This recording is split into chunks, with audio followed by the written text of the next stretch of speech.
During the Civil War, the North was in dire need of sharpshooters. It turned to Native Americans from Michigan who had a decision to make: help the northern white man who had displaced their people, or face the prospect of Southern victory and potential for slavery.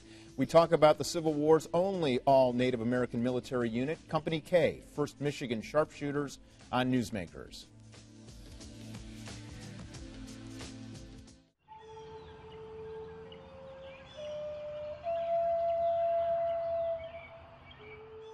Their souls were stuck, until we went down there and we did what we had to do. We had all come there to honor 7 men buried in that cemetery. 7 men who were captured during the Civil War. 7 men who were Union soldiers. 7 men who were Native American Union soldiers from Michigan. He put them on the earth for this. This is part of their trail.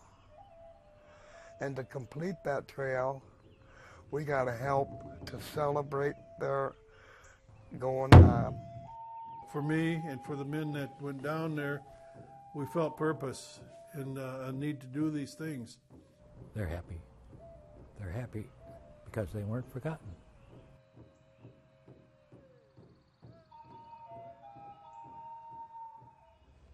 "139 Native American men from Michigan signed up under the command of Ulysses S. Grant. They would fight battles in Virginia. A handful were captured and became prisoners of war, taken to Andersonville prison. What was their legacy and where was their final resting place? Roger Williams and Dr. David Schock began the trek in 2010, uncovering this little-known bit of history and a story that is just amazing. Go back to 2010, or when you came to Dr. Schock and said, "Hey, I've got a great story for you." Well, I'd like to introduce myself. And I know, here we go. my name's Roger Williams. My grandmother gave me the name Kokush when I was born. And later on, my spirit name was Kachinoden. And I'm Pokagan Bodawatami, Mishiko Totem Ogichidao. It means, and I have some of our language is, when I say in Disney Cast, that means that I'm called. And Dowajak and Dojaba means a place where I live. And Kukush means little fat pig. And yes, that's cruel. That's the very common reaction, and I appreciate it because I am very proud of that. My grandmother gave it to me, and I wear it proudly. And Kachinoden means great west wind, and that was given to me by my spiritual leader. And that means great west wind, which is normally referred to as a tornado. So. Would you like to introduce yourself as well, Doctor? I only say this because you have produced many award-winning documentaries and films, and the two of you working together, this documentary is just spectacular. Well, thank you. But it actually starts with a vision that somebody had at a powwow. I was teaching at Hope College at the time, and I took enrollment materials, recruitment materials, to the Riverside powwow. And a fellow by the name of Dan Corneliuson came up to me, and I didn't know him, and he said, "I've had a vision." And when people tell me they've had a vision, I usually try and pay attention for one of many reasons. But he said, and I said, "What is your vision?" He said, "I've had a vision that we are going to have a powwow at Hope College, and this will be the first powwow in decades, hundreds of, maybe 100 years, in Holland, since our people were driven out." And so I thought, okay, what do we do with this? And Dan Corneliuson, I approached the college, and wow, a powwow, this is something foreign. Dan Corneliuson brought in Roger Williams, and we started meeting as a committee. And the idea was, there's a way to do this. There are several ways to do this, but there's a way to do this right. And Roger was the guide that says, this is the right way, that's consonant with our people, with our traditions, and here are things you must learn. So Roger was giving us all an education, and the powwow went well. For a while, we did fine. Yep. Yeah, and in fact, it endured for probably 4 or 5 years. Yes. But the reason it went so well is because Roger was there to guide us. He said, no, if you do this, that's what this means. And that we learned not only a whole language, but a whole way of life. And so then 2009, I'd left Hope College in 2006. In 2009, Roger called me and said, hey, I mean, we'd become friends and stayed in touch. He said, I want to talk with you about something really important. I think there's a film here. And so we all met at a McDonald's, and it was Roger Williams and this historian Chris Chopek that Roger worked with, and I was there. And that's where he brought the story to me. And that's some of it's reflected in the film. I think the contact with Don Otto and Chris Chopek early on in the Ogeechee history up there at Mount Pleasant began that process. Chris was coming to us and to our meetings in Mount Pleasant and giving us the history of Company K in really kind of in bits a little bit, but the picture was coming together very nicely. And we talked about these men that were at Andersonville. I mean, part of the story is that Native Americans, first of all, were not allowed to be in the military in Michigan at the start of the Civil War. It was forbidden. And when the draft was being instituted, they thought, well, wow, who else can we get? Oh, how about those Native Americans? Wow, and they're good shots too. Because there's a shortage. Yeah, right? shortage. We're a little later in the war at this point. Well, right? 1863, that they realized that we need more men, we need good shots, and the Native Americans ought to be included in those who can volunteer. They couldn't be drafted. They were exempted from drafting. So they had to go, after they told them, you may not serve, you are not citizens. Send them home. Send them home, that you may not serve. They had to turn that around, and then they went to recruit them. And so they got 139 eventually to sign up, but a company has 100, and they were part of the regiment, 1,000 of the 1st Michigan Sharpshooters. They were recruited late in the war, 1863. They were sent to Dearborn for training, and then with the regiment they went to Camp Douglas to guard prisoners in Chicago as kind of a punishment for the leader. And then Grant said, we need every man, and off they went to Virginia and distinguished themselves.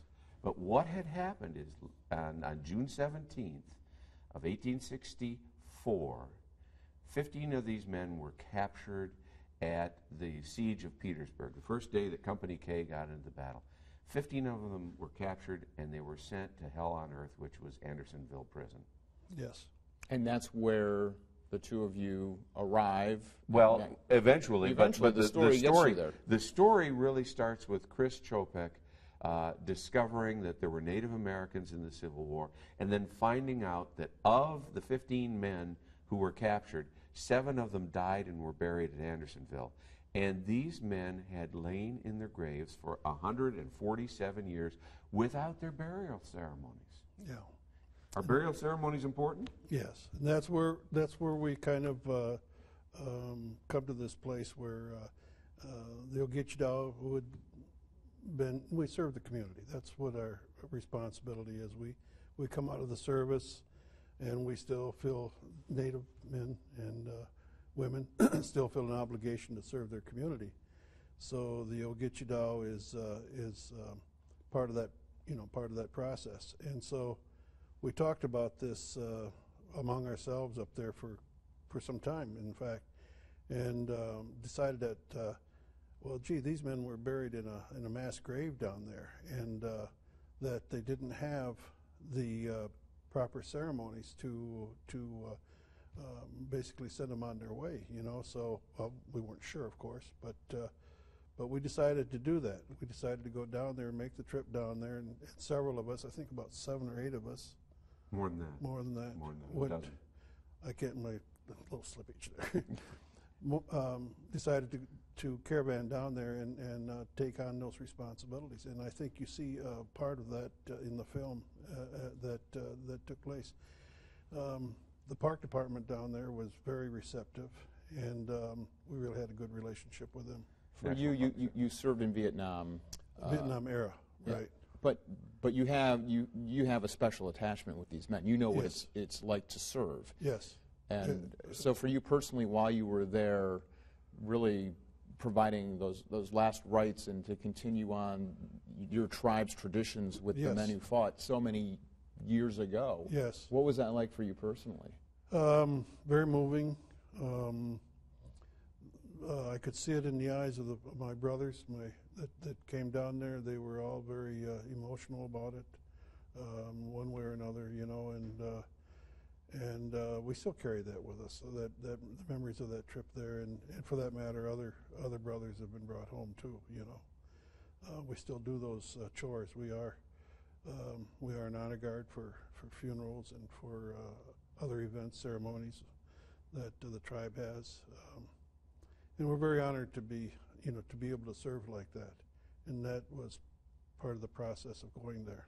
You were there as an observer and also documenting to chronicle all this. It, yes. And there were many things that I could not photograph because there are times when it's not appropriate to film. And part of the agreement was, may I go with you? In fact, Roger said, would you come with us? But we had to work this out in advance that we will tell you when it's inappropriate to film, and it was my job to say, this is private. Yes, it's open to the public at this point, but it's not to be made permanent. It is to be ephemeral. Mm-hmm. And so I had a chance to go down and to make friendships with some of these men that are very tight bonds, to observe these Ogichidaw. It's really the warrior society. The Ogichidaw are the veterans. So you have these warriors who are honoring warriors, who have, if not been forgotten, certainly been overlooked by history. Yeah. And so it was tremendous. And so the film opens and closes with this ceremony that they're there doing. But in between is all the history of how did these guys get there. So but there's a larger question too, which is, and it's a question that I have. I've been to a powwow up in Leelanau a few years ago, and what really struck me, and my wife was next to me at the time, and my jaw kind of dropped, because there is this honor and respect for elders. There's an honor and respect for Mother Earth. But what I have a hard time wrapping my arms around, which is part of the history of this documentary, and that is a people displaced serving the country that has pushed it aside. I have a hard time understanding this. Well,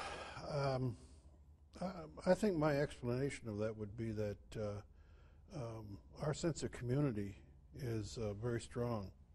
And Ogichidaw are Ogichidaw because the community says they're Ogichidaw, okay? And so when the community's threatened and they step forward, you know, we're confined by law and so forth now, but in the olden times they would step forward and protect the community, and they saw this, I think, as part of that process, that if we don't step forward, if we don't proceed, that to become slaves of a people that already we know they own slaves is, you know, highly motivational stuff, you know, and yet there's an honor and a responsibility for us to do that. Of course, we weren't privy to the conversations between for example, the Ottawa from Pentwater, you know, Elbridge area, to listen to what their chief said to them when they were told to pretty much go there and do this thing for us. And a lot of them died as a result. 25 men on the 4th of July, 1863, signed up. Those were men from the Elbridge group. And a year later, half their number had been taken out of the conflict, either by death or severe injury. So how did it all come together? I would imagine when there were, what, 3 tribes? There are 3 tribes, and the 3 and there was the 3 fighters had to make a decision, I would imagine. Yeah. Yeah, and that's a whole other, you know, subject. We're talking about the 3 Fires people, a confederacy that is ancient in this area, in the whole Midwest. And the Potawatomi, Odawa, and Ojibwe are the primary members of that confederacy, and we can. There are stories about how we perceive ourselves. Mine is that I see ourselves as three brothers, you know, and yet there's kind of a focus going back into ancient times that may even belie that. But when that call went out, there were many Odawa and even a larger percentage, I think, of Ojibwe and a smaller percentage of Potawatomi that signed up to become members of that sharpshooter group. I think the story about there being subsistence hunters and that as subsistence hunters they would go out and they were not very rich. And are we there? Can we talk about this? Sure. Part? That they were not very rich. They had a shortage of powder and shot, so they had to make one shot, one kill, you know, in their feeding their family, but also as subsistence hunters, they would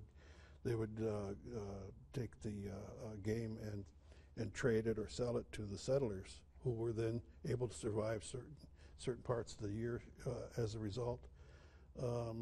So it was a symbiotic relationship, I think, you know, if that's the right word. Sometimes I use 50-cent words. I go, oh, geez, did I do that? That was the right word. Was it? Yes, again. Well, it's $1 million story. So Well, you can use the 50-cent 50 words. cents words all you That's want. fine, yeah. So there was a consensus that this was okay. That this was okay to fight for the North There were because your so many options reasons. were. Yeah, we know proof positive that one of the fears was the North may not welcome us like we'd like. I mean, having driven us off in the Trail of Tears, many of our members, and stuck us on reservations and then taken our lands through treaties. But they knew the South enslaved people, and they didn't want that. Secondarily, there were treaties that had been signed, and if the North lost, these treaties would not be honored. And then there were other elements of self-governance. I mean, the Native Americans who went to fight in the Civil War, who were not even citizens of this country, did so for any number of reasons, not the least of which was, wow, you get a signing bonus. And part of the community the recognition is Ogichidao. As Ogichidao, they were going to be proven, and were they proven? These men trained and came out as the very best shots in the U.S. Army. And there was always the fear that, okay, that's great in the training, but what happens when they're under fire? And then they went on in battle after battle after battle to prove their heroism. The stories are astounding of the work they did for the North and the travails they bore without complaint. These were the best soldiers. These were the elite soldiers. When they returned, were they elevated? Were they recognized as they should have been? I don't know. I mean, I'm gonna say I would expect that our community received them in that. The community did, but did the nation receive them as you did? I don't think so. I mean, I don't know, but I don't think so. I think it was the same that we do with our veterans today, you know. They had the possibility to become citizens, but the price meant that they gave up their tribal membership. So Native Americans did not become citizens until 1924, axiomatically. So you're dealing with a group of men who came back and were viewed perhaps as curiosities. They would join the GAR post, Grand Army of the Republic post. John Jaco is proudly wearing his pin, and anytime he'd come across another member, John Jaco, 1st Michigan Sharpshooters, Company K. These men, some of them had pensions. If they died, some of their families got pensions. Most of their families got pensions, but often thanks to the intermediary help of someone like George Nelson Smith, who was a missionary who worked with them both in Holland and then up in Northport, where they went after leaving Holland. In the service, they had the same pay, the same clothes, the same weapons, the same treatment generally as all the other soldiers. And they were recognized in Washington, they were recognized in Chicago, marching down the street. You know, these men have seen hard service. Ray Herrick's wonderful book. Yes. That they were recognized by people who knew what was going on as really important. But when it came to history, not so much. Don Otto. Don Otto. Crucial. Crucial part of the story. Oh, yes. Yeah, a week on for the Saginaw Chippewa Gitchidao. That means a holy man. Part of the the group that initially started that organization and got us together as Ogichidao and began the process of recovery in our Ogichidao ways. We've gone through a lot and lost a lot. So we're talking about resilience and recovery and hoping maybe the story will somehow make its way into the public education system. Lots of things. But Don and I'm pretty sure he's still doing okay. He is. But he's so important because Chris Chopek goes down to Andersonville, finds these graves, says, "What's going on here?" Stumbles across Don Otto, who's making a presentation in a school, doesn't realize who Don Otto is, just knows that he's important. Don says, "I need to introduce you to this group of Ogichidao, these warriors. Come up here and talk to us about what you've discovered." And so Chris Chopek, crucial, Don Otto, crucial. And they came together, and it was the right two individuals at the right time to make sure that this information got to the right people. Because Don is preserving the stories passed down from generations. Yes. Right? So Chris is out there doing the research in all the offices. They're going down. So Don, I mean, how many nuggets does he have? I mean, of just who these guys were who were fighting. Well, he knows his family best, and he talks about his great-grandfather Solomon and great-grandfather Marcus and great-uncle Solomon. That these were brothers who went into service, and Marcus lost his arm, and Solomon died. Well, the descendancy process is what he's talking about. That's how we really, when Chris came, we started recognizing that many of the people in our group were descendants of Company K. The Graverette that you see in there was recognized as a name in our group. Big Joe, I think, is a Willard Big Joe and Otto certainly. Yep. So when Chris started having those conversations with us, lights started turning on all over the place, and like I say, we kind of grew into this process, but it became apparent that we needed to go there, When people watch this documentary, what is it that each of you want them to take away from it and just remember and to really, I guess, take a deep breath, think about it, think about themselves, think about their country? What is it for you?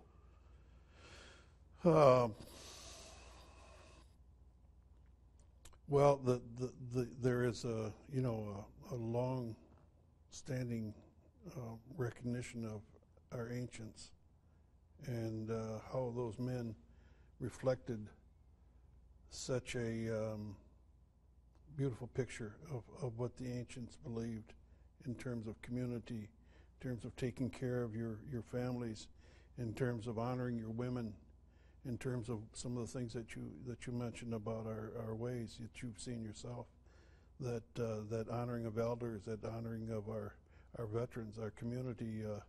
We're trying to recover from a lot of great loss. And on the road back, some of these things that we're doing now are so healing, part of the healing process for us.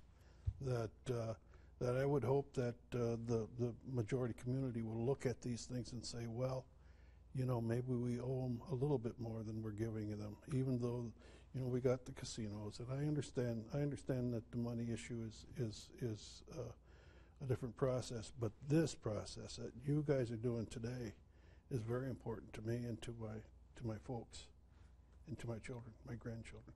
Kukush Kichi-Noden, Yes. Dr. David Schock. The documentary is The Road to Andersonville. Thank you both so much. Thank you. And thank you for joining us. We'll see you next week.